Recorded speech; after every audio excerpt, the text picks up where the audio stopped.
talk about that later on. Oh. You've got a fan base here then. The hype train has left the station.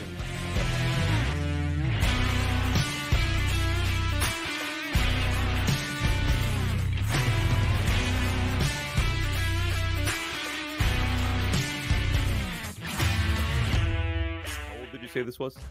12 years. 12 years, yeah. Man, it is good. We just threw all of that on the floor, and this man has no regard for safety. He is not wearing shoes. He could go down while using it. And John's dead. Wow. That didn't take long at all, but I'm sure he'll come back.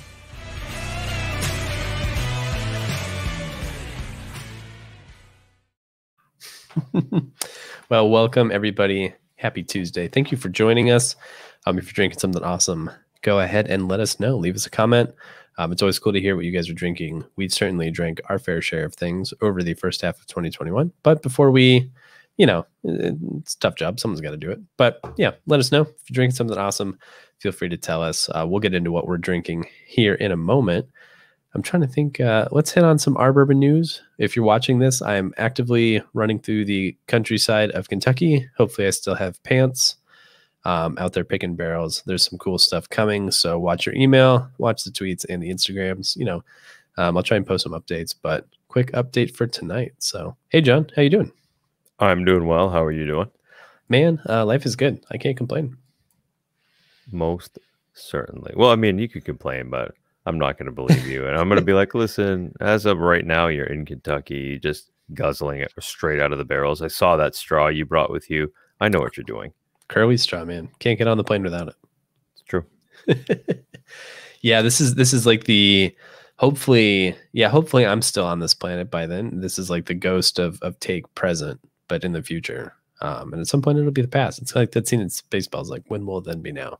Like I can't do the math on any of that. Soon. But yeah, good time. Should be a big barrel update for next week's episode because I will be back from Kentucky and I'll roll out this big long list of everything we picked and then John and I will talk about it. It'll be like Christmas. That will be a good news chunk. Yeah, we'll have like a 4-minute interview and like 26 minutes of barrel news. Yep, I like it. Man. Well, anyways, let's go ahead and move on. So what are we talking about tonight? Well, I was kind of thinking we should take a look back. Look over 2021. We're halfway through the year, believe it or not. A little bit crazy to think about how quickly it seems to be going by. But I think it'd be a good time to sort of look back over a little bit of everything. Bottle releases, favorites that we've got so far. I mean, picking your whiskey of the year is always a little bit easier if you've taken at least half of the year to sort of adjust to what's on the market, try it all out, and then give yourself put it on the back burner or put a pin in it maybe to look back on and say, okay, these are the ones that really stood out to me. Let's get down to business and figure out who's the whiskey of the year. So I want to look back over some of these things, I think. Okay. I like it. Yeah, it's a great point. First off, man, it doesn't even seem like we're already halfway through 2021. Like 2020 felt just like so long and arduous, but we kind of couldn't see the end of COVID then. I think we kind of can now, so it feels a little different. But yeah, and this is right about 1 year. I think we've been doing the show, so things have escalated nicely. But yeah, I think that's a great idea. It's hard to believe we're already halfway through the year. A lot has happened. Even from January 1st, when you and I were talking about what we thought might happen this year, like some of the things were the same, some things were crazy different. So I agree. Let's rehash. I like it. Cool. Let's dig in. Let's pick right up where you were talking about there. Some of the not necessarily predictions, but questions that we've been asking. One of the biggest themes I can think of is this the year of blended whiskey? Like, is this the year that the blends do it? I mean, we've had videos like our single barrel is dead. Is blends taking over? And looking at some of that, I think we can kind of answer that already. I think just look at TTB labels that have been dropping, right? Dude, left and right, we've got, on top of it, we had that bullet blenders like that kind of kicked off all this stuff, but we're seeing things like, Pursuit United bourbon was just dropping beginning of the year. We're already talking about Pursuit United rye. Our buddy Blake over at Sealbox, they're doing a Sealbox Reserve. That's a blended whiskey. Super crazy. Finished too. It's like the trifecta. Checking off all the boxes. I have a hard time believing, that this is anything but 100% true. Like and it's been escalating really quickly too. Like everything is a blend. It's super cool. We're seeing blends from distilleries for brands where, single barrels are still alive and well, but even just Pursuit United expanding this year and the Seal Box Reserve, like blends are here, baby, and I love it. Certainly. Blends and finishes right now are so fucking hot. You can't even touch them. Even if you go select 45 plus barrels in a year for a single barrel club. Insert crickets here. Or code word. Oh, God. We should totally do more code word stuff. I mean, we don't have to get carried away, but yeah, I mean, and that's the fun part. So on this trip to Kentucky, we'll be doing our first, not ever. We did that Penelope selection last year, which was super fun, but we'll be doing a micro blend for our bourbon, 3 barrels, which is super cool. We have a couple of those coming up, which we can talk about later. And then we might get toasty. Might get toasty and blendy. Things will be toasted. If you're picking up what I'm putting down. I feel like I am. That's good enough for me. Hey, let's talk about what we love. What are we into? Yeah, so I kind of know what you're talking about. I actually really, believe it or not, Larceny A121 I thought was like a just total knockout. Really good stuff. That was nice. Especially after the train wreck that was A120. Like they A120 definitely rebounded. Really important. I loved what they're doing a little bit lower proof, but that's kind of that's the bottle I just kind of keep moseying on back to, at least from the first half of this year. I don't think it's probably going to take whiskey of the year, but it's definitely going to be up there for me. Yeah, I mean, this is a year of some crazy releases. One that stands out to me, which I have not been quiet about, is Barrel Seagrass. That's been just right up at the top of my list for new releases. Really, really unique and fun stuff. And it goes back to what we just spoke about. It is a blend. It is finished. It's checking off all these other boxes too. And it's crazy. I mean, I'm a big rum fan. The stuff I do outside of this with aficionados group, we're buying rum all the time. I love seeing that, Martinique agricole style rum. It's a hard rum to work with. There's so much character in agricole rums from Martinique. Really cool. Just, I don't know. I can't think of anything crazier than it right now. Well, yeah. I mean, you're going to blend American and Canadian rye together. Okay, sure. You get your work cut out for you, but you're also going to finish it 3 ways and then marry all of that together.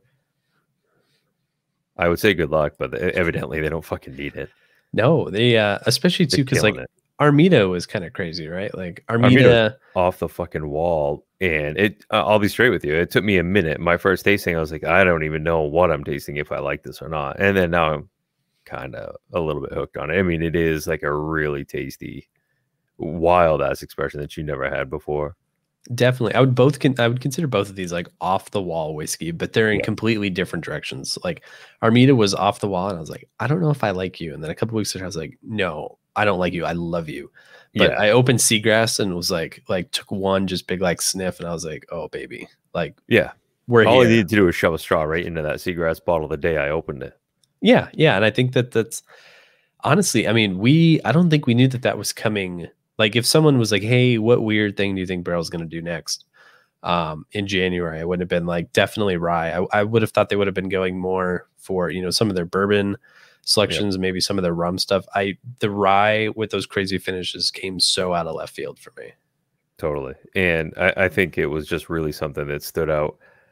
And I mean, the name itself sounds kind of crazy. Like, what in the hell it has Seagrass got to do with the whiskey? I mean, then you like take a drink of it. You're like, I gotta see putting a lawn chair on the top of some sand dunes, looking at some seagrass in the wind right now. I can see that.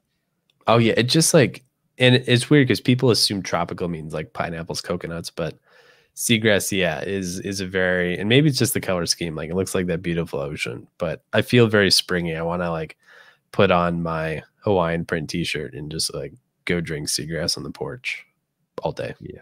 That's some easy marketing right there. Seagrass. It'll make you feel springy. I mean, we need it here in Wisconsin. I'm finally just now convinced it's 80 degrees outside. And I caught myself telling my fiance earlier today that like, yeah, I don't think it's going to snow anymore. And she looked at me like I had 3 heads. And then I was like, I live in Wisconsin. We're finally out of the woods.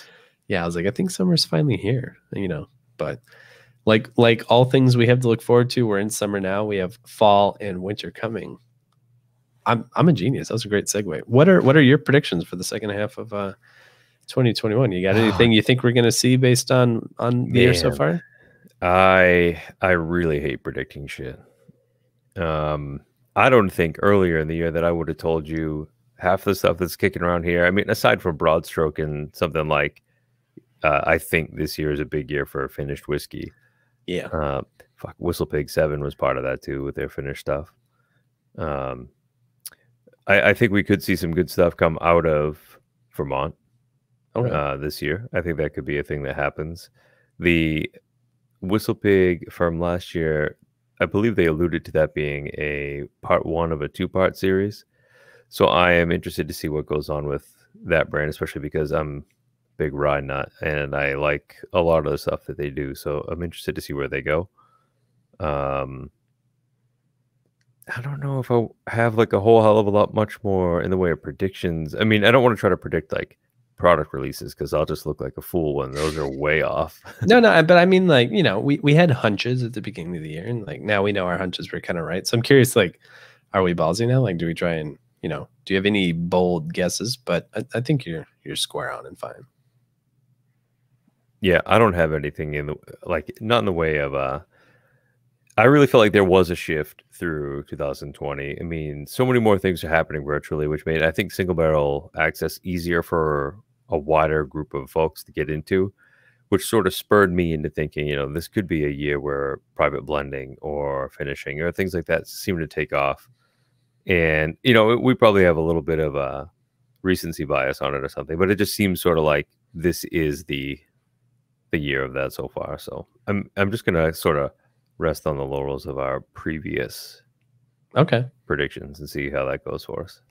I'll give it to you. I personally, I'm kind of going the other way. I think we saw something really interesting from High West this year. They did it a couple of times. We saw it first with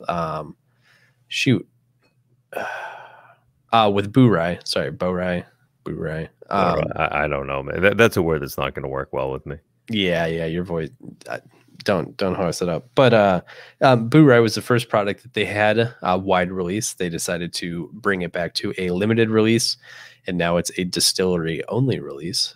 Recently, we saw the exact same thing from Rendezvous Rye. They changed the label. I mean, it's beautiful now. I love it. But now it's a distillery only limited release. And I'm starting to wonder, we're starting to see a lot more companies either run out of their old MGP, run out of their old Barton. You know, maybe some are starting to run out of that old Dickel.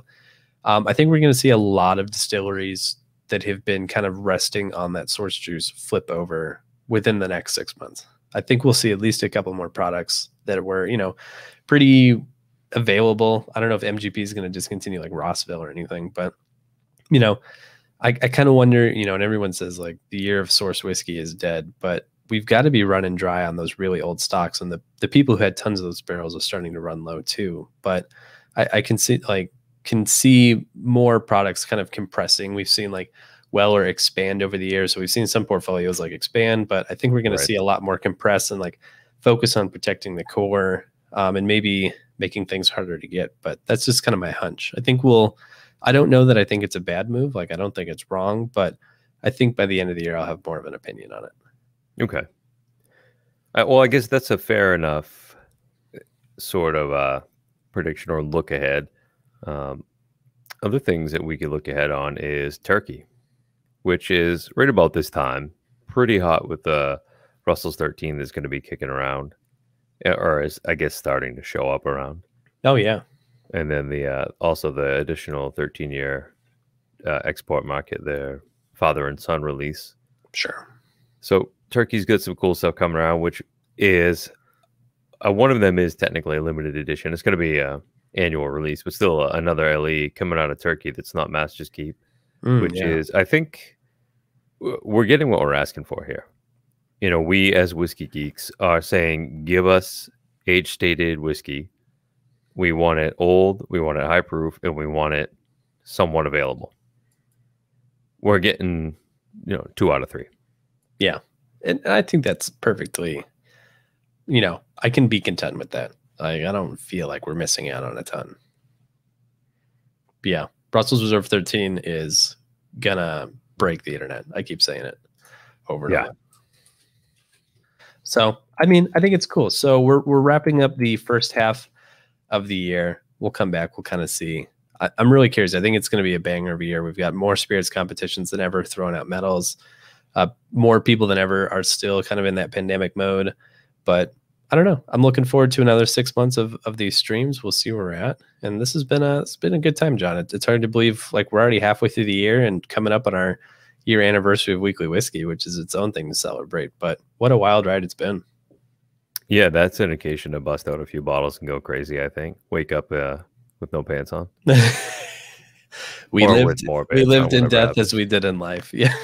Yes. Nailed it. Cool. Well, if you are looking for more from John, you can find him at the Bourbon Finder on Instagram and thebourbonfinder.com. He has a great website. He's showcasing all sorts of content. Really, really love his side by side. So if you're trying to compare two bottles, you're thinking best, worst, two very specific, go ahead and check those out. He's done a ton of those, as well as a single barrel select spotlight. I knew I was going to blunder that. So check out what he's thinking about different picks that are coming and going. As for me, I'm Jay from Whiskey Raiders. You can find me at whiskeyraiders.com. We're doing all sorts of whiskey reviews, articles, opinions, and doing a little historical digging as well. And we are the Rotten Tomatoes of whiskey. So thanks for joining us, everybody. We hope to see you on Thursday for After Hours, and cheers. Cheers.